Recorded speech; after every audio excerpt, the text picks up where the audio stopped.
Akwaba, Habari, Kwe, Sakpase. Bonjour, je m'appelle Mustapha Mraoui, entrepreneur, consultant, coach et formateur interculturel. Bienvenue à la capsule 4 de notre série éducative intitulée Réussir sa création d'entreprise au Canada, 5 clés de succès.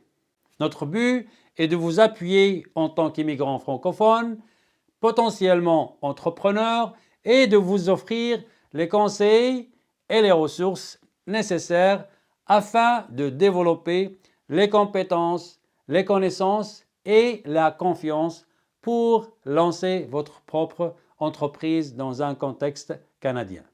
Le thème d'aujourd'hui, assurer une gestion efficace et stratégique de son entreprise. Et comme vous l'avez bien deviné, dans cette capsule, nous allons répondre à la question suivante. Comment assurer une gestion efficace et stratégique de son entreprise au Canada? Avant de répondre à cette question, j'aimerais rappeler qu'il existe une forte corrélation entre la qualité de votre gestion et la réussite de votre entreprise. En fait, la qualité de votre gestion influence tous les aspects de votre entreprise, de la stratégie quotidienne à la vision à long terme, et joue un rôle clé dans la navigation à travers les complexités du monde des affaires.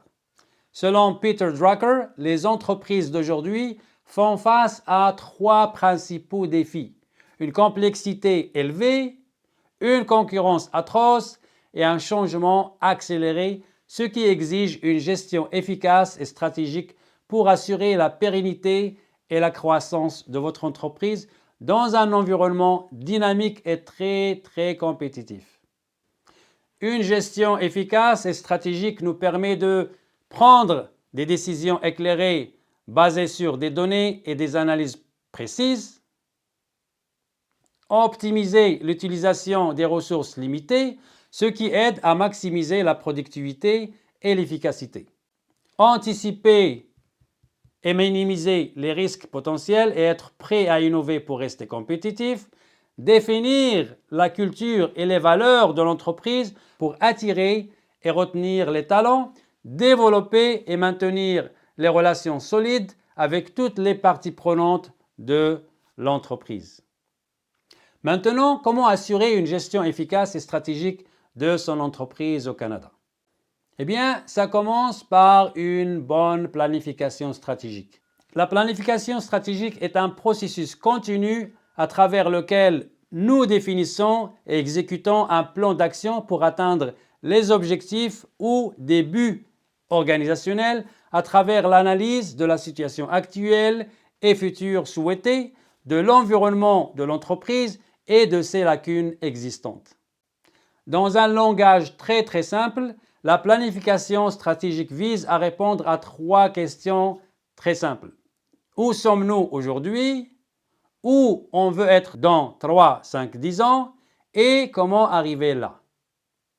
Et bien sûr, on ne peut pas compléter notre planification stratégique sans processus de gestion. Le processus de gestion est une séquence d'activités qui s'articule autour de 4 phases que l'on représente sous l'acronyme PODC. Planifier, organiser, diriger, contrôler. Visant à assurer que les ressources et les efforts de l'entreprise sont alignés et efficacement gérés pour atteindre nos objectifs stratégiques. Donc on commence par la phase 1, planifier. Dans cette phase, vous allez déterminer l'action.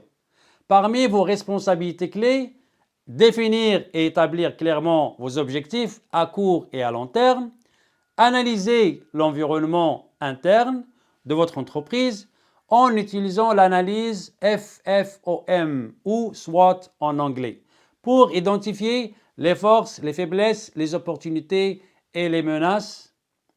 Ensuite, on analyse l'environnement externe grâce à l'analyse PESTEL. Ça veut dire l'environnement politique, économique, socio-culturel, technologique, écologique et légal. Ensuite, déterminer les stratégies et élaborer des plans d'action pour atteindre vos objectifs. Identifier des indicateurs de progrès. Et les questions que vous devez vous poser dans cette phase On fait quoi exactement, quand et combien? Et on passe à la phase 2, organiser. Dans cette phase, vous allez structurer l'action. Parmi vos responsabilités clés, définir les fonctions, déterminer les tâches, les activités et les procédures, définir les rôles et les responsabilités, les questions auxquelles vous devez vous poser dans cette phase, qui fait quoi, où et comment. Et on arrive à la phase 3. Phase 3, diriger. Dans cette phase, vous allez guider l'action. Parmi vos responsabilités clés, communiquer la vision et les objectifs de façon claire et cohérente. Déléguer les responsabilités, coordonner les ressources, orienter si on ne sait pas quoi faire, faciliter si on ne sait pas comment le faire, former si on n'est pas capable de le faire, motiver et mobiliser si on ne veut pas le faire. Les questions que vous devez vous poser dans cette phase: ai-je bien communiqué le qui, quoi, où, quand, comment et pourquoi? Et on arrive à la phase 4, contrôler. Dans cette phase, vous allez mesurer l'action. Parmi vos responsabilités clés, mesurez régulièrement les performances et les progrès, évaluer les résultats, analyser et interpréter, corriger, recommander et ajuster le plan stratégique selon les besoins. Les questions que vous devez vous poser dans cette phase: combien, quand et comment. J'aimerais en fait rappeler qu'il s'agit d'un processus continu, ce qui veut dire qu'une fois que vous avez corrigé, recommandé et ajusté votre plan stratégique, selon les résultats, vous allez recommencer par la phase 1 pour continuer le processus de gestion. Je crois que vous avez bien appris l'adage qui dit « ce n'est pas ce qu'on sait qui fait la différence, c'est plutôt ce qu'on fait avec ce qu'on sait qui fait toute la différence ». Vous allez donc pratiquer la pensée axée sur le zéro ou Zero-Based Thinking en anglais. Sachant ce que je sais maintenant, qu'est-ce que je devrais changer, améliorer ou faire différemment pour assurer une gestion efficace et stratégique de mon entreprise au Canada? Et voici quelques questions pour débuter votre pratique réflexive. Où suis-je aujourd'hui en tant qu'entreprise, évidemment? Où je veux être dans 3, 5, 10 ans? Et comment arriver là? Parmi les 4 phases du processus de gestion, quelles sont les responsabilités clés que je devrais assumer afin d'assurer que les ressources et les efforts sont alignés et efficacement gérés pour atteindre les objectifs stratégiques de mon entreprise?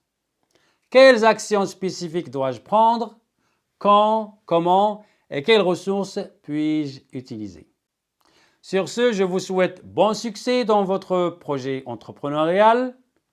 Je vous retrouve à la capsule 5 et je vous laisse avec une belle citation de Michael Faraday. Les 5 compétences essentielles pour réussir en tant qu'entrepreneur sont la concentration, la priorisation, l'organisation, l'innovation et la communication.